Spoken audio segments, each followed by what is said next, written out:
आदेश दिया है कि जितनी भी चलिया विष्णु की मूर्तियां हैं सभी खुलवाई जाए, जितने भी महात्मा है सभी को जेल में डलवाया जाए, दैया कटवाई जाए, ब्राह्मण सताए जाए। ऐसा ही होने लगा। पृथ्वी इसके दुष्कर्मों से दबने लगी तो गाय का रूप धारण कर ब्रह्मा के सामने रोने लगी। ब्रह्मा जी ने जवाब दिया, हमारे सामने रोने से कुछ नहीं होगा, आप भगवान विष्णु के लिए आवाज लगाओ। भगवान विष्णु के लिए आवाज लगाई तो भगवान विष्णु ने एक बात कही, हे देव बड़ो हे मुन वृंदो, रोए रोए के हमें रुलाइयो ना, हे वसुंधरो मान रहे हे ज्यादा व्यथा सुनइयो ना।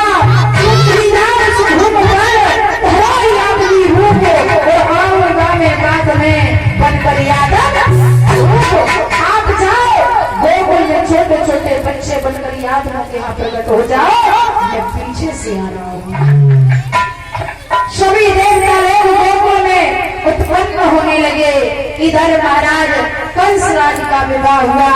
जरासंध की जो दो लड़कियां हैं अस्थि और प्राप्ति, उनके पास में कुबलिया पीड़ नाम का हाथी है।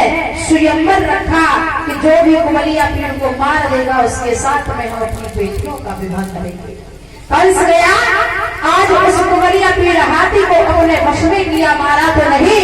उसी समय महाराज जरासंध ने समझ लिया कि ये बहुत बलवान है और आज कुबलिया पीड़ को दान में दिया, दोनों बेटियों का विवाह किया है। इधर कंसराज अपनी बहन देवकी का विवाह प्रदेश में बसने वाले वसुदेव के साथ में करने के लिए तय कर देते हैं। वसुदेव जी तैयार होकर अपना विवाह करने के लिए जिस वक्त चलते हैं, लेकिन भैया ध्यान रखना, जब पहुंचे हैं मथुरा नगरिया में विवाह हुआ। विवाह होने के बाद जब विदाई होने लगी तो कंस कहने लगा, मैं अपनी बहन को खुद लेकर के जाऊंगा।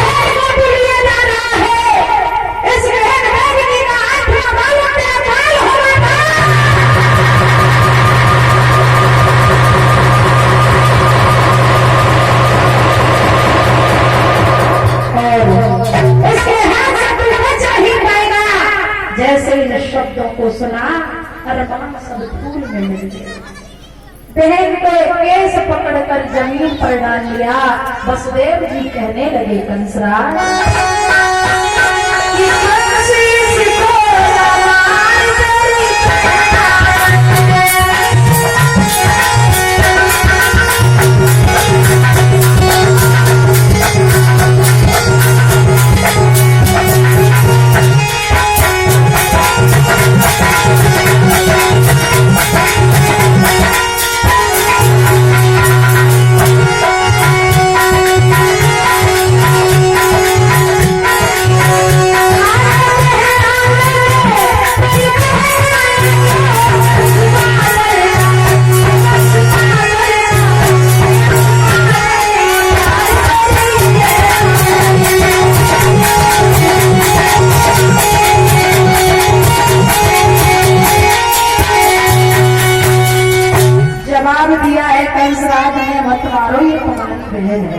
और मैं यमुना मैया की कसम खा के कह रहा हूँ कि देवकी के गर्भ से जितने बालक होंगे वो तुम्हें देते रहेंगे, तुम मारते रहना, और जब तक 8 बालक हो नहीं जाते तब तक मैं यहाँ से जाऊंगा नहीं।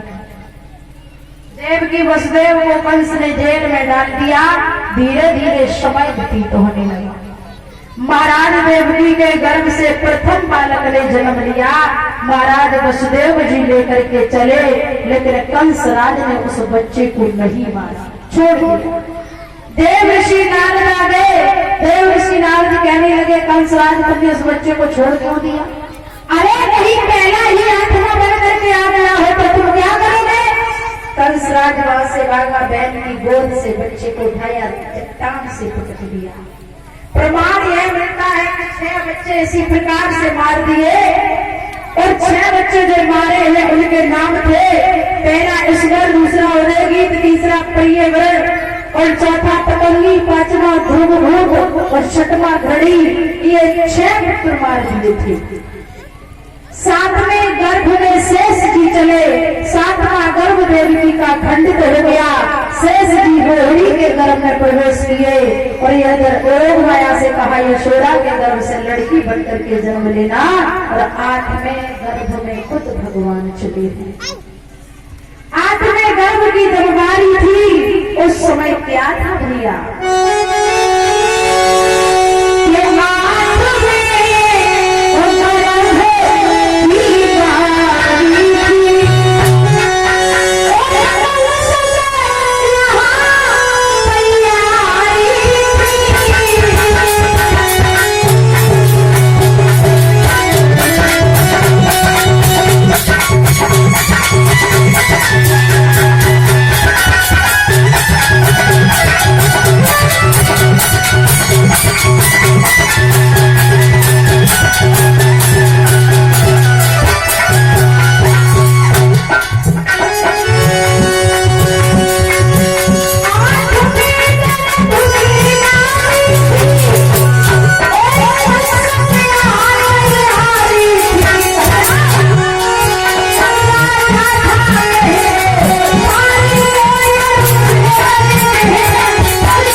राजा था पहरेदारी को और जेल में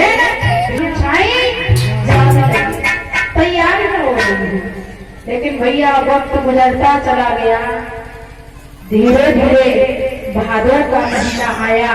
भादों के महीने में कृष्ण पक्ष अष्टमी का दिन आया, बुधवार का दिन था।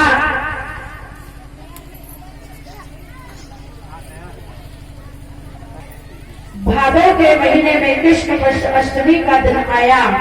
रात आधी हुई, रात आधी पर भगवान का अवतार हो जाता है। जैसे ही भगवान का अवतार हुआ, भगवान ने तुरंत कहा है माँ मुझे जेल से बाहर निकाल करके और मुझे गोकुल में भेजाओ। वसुदेव जी ने तुरंत कहा बेटा हमारे हथकड़ी बेड़ी पड़ी पहरेदार द्वार पर खड़े। भगवान कहने लगे चिंता मत करो, पहरेदार सो गए, जेल के ताले टूट गए, वसुदेव जी की हथकड़ी बेड़ी खुल गई और वसुदेव जी अब कन्हैया को लेकर के गोकुल में चले। आ जाइए वसुदेव जी, बोलिए कृष्ण भगवान की।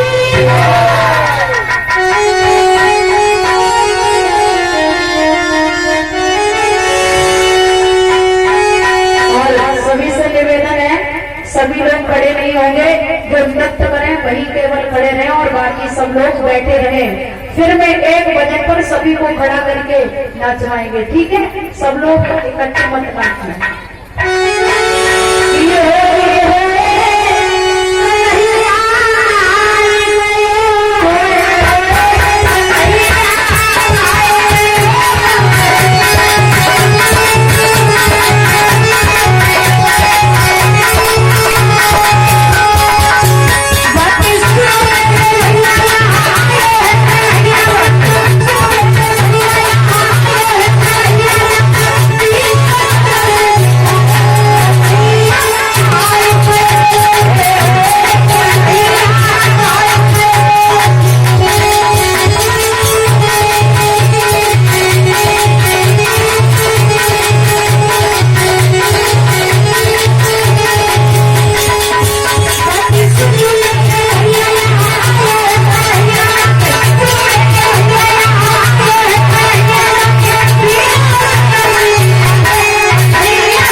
Thank